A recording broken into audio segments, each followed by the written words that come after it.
الحمدللہ رب العالمین والعاقبۃ للمتقین والصلاۃ والسلام علی سید الانبیاء والمرسلین وعلی آلہ الطیبین واصحابہ الطاہرین اما بعد فاعوذ باللہ من الشیطان الرجیم بسم اللہ الرحمن الرحیم یا ایہا الذین آمنوا کتب علیکم القصاص فی القتلی الحر بالحر والعبد بالعبد والانثى بالانثى فمن عفی لہ من اخیہ شیء فاتباع بالمعروف واداء الیہ بإحسان ذالک تخفیف من ربکم ورحمہ فمن اعتدی بعد ذالک فلہ عذاب علیم وَلَكُمْ فِي الْقِصَاصِ حَيَاةٌ یا اولی الالباب لعلکم تتقون صدق اللہ العظیم۔ اللہم صلی علی سیدنا و مولانا محمد وعلی آل سیدنا و مولانا محمد وبارک وسلم وصلی علیہ۔ تفسیر نور القرآن سورۃ البقرہ آیت نمبر 178 آیت نمبر 179 ہمارے آج کے درس شریف کا موضوع ہے۔ سب سے پہلے تلاوت کیے گئے قرآنی الفاظ کا اردو ترجمہ اور پھر ان الفاظ کے تحت جو ارشادات حضور قبلہ فرید العصر رحمۃ اللہ علیہ نے بیان فرمائے ان کو پڑھنے کی سعادت حاصل کریں گے۔ اے ایمان والو، تم پر مقتولین کے خون ناحق کا بدلہ فرض کیا گیا ہے۔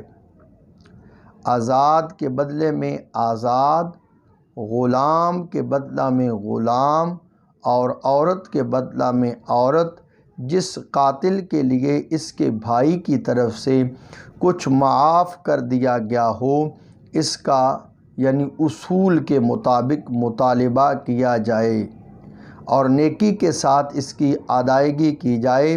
یہ حکم تمہارے رب کی طرف سے تخفیف ہے اور رحمت ہے۔ پھر اس کے بعد جو حد سے تجاوز کرے اس کے لیے دردناک عذاب ہے۔ اور اے لوگو، تمہارے خون کا بدلہ مقرر کرنے میں زندگی ہے تاکہ تم ناحق قتل کرنے سے بچو۔ ان قرآنی الفاظ کے تحت حضور قبلہ فرید العصر رحمۃ اللہ تعالی علیہ کچھ یوں بیان فرماتے ہیں۔ اس آیہ مبارکہ میں قتل کے متعلق وضاحت فرمائی گئی ہے۔ مسلمانوں کو حکم دیا گیا ہے کہ قصاص میں برابری ضروری ہے۔ زمانہ جاہلیت میں جب دو گروہ آپس میں لڑ پڑتے، ان میں ایک قبیلہ غریب ہے اور دوسرا امیر ہے۔ غریب قبیلہ کے شخص نے امیر قبیلہ کے آدمی کو قتل کر دیا ہے تو امیر قبیلہ کہتا ہم غریب قبیلہ کے آزاد شخص کو قتل کریں گے۔ اسی طرح اگر ایک غریب قبیلہ کی عورت کسی معزز قبیلہ کی عورت کو قتل کر دیتی تو معزز قبیلہ فیصلہ کرتا کہ ہم اپنی عورت کے بدلہ میں پسماندہ قبیلہ کے مرد کو قتل کریں گے۔ تو ان کے اس رویہ کے خلاف یہ آیت مبارکہ نازل ہوئی اور اس میں لوگوں کو تکبر اور غرور سے منع کیا گیا ہے اور فرمایا گیا ہے کہ عورت کے بدلہ میں عورت، آزاد کے بدلہ میں آزاد، غلام کے بدلہ میں غلام کو قتل کیا جائے گا۔ ان کے اس انداز فیصلہ کو منع کر دیا گیا کہ غلام کے بدلہ آزاد، عورت کے بدلہ مرد، قاتلہ عورت سے کچھ نہ کہا جائے،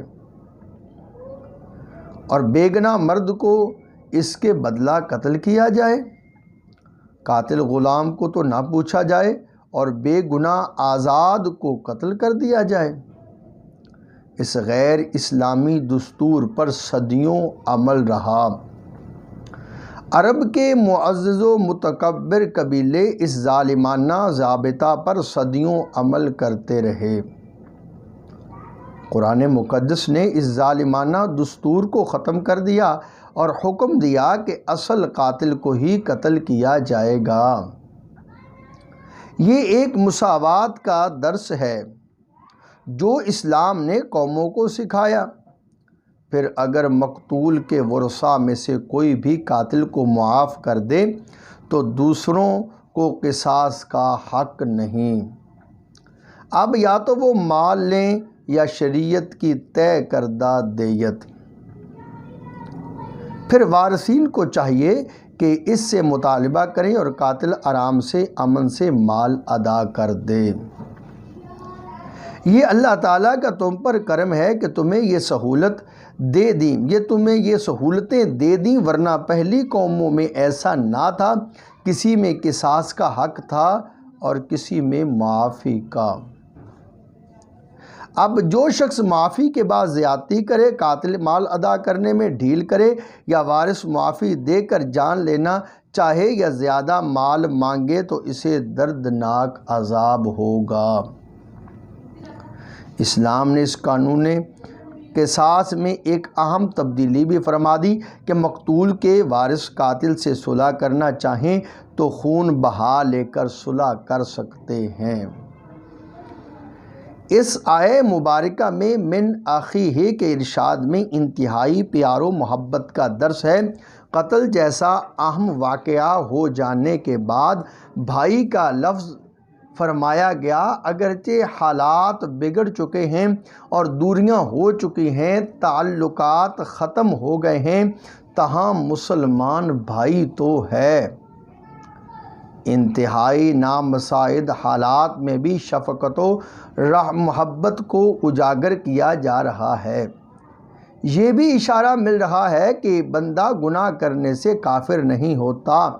آیہ مبارکہ کے آخری حصہ میں فرمایا، قصاص میں تمہاری زندگی ہے، امن ہے۔ اگر یہ قصاص کا ضابطہ نہ ہوتا، کسی کو قتل کے بعد قاتل کو کوئی خطرہ نہ ہوتا تو کس قدر بد امنی ہوتی، انسان جانوروں کی طرح ذبح کیے جاتے۔ قصاص نہ ہوتا تو قاتل اس گناہ سے بچتا کیسے؟ قصاص میں اس لیے بھی حیات ہے کہ ڈر کی وجہ سے قتل و غارت سے امن رہے گا۔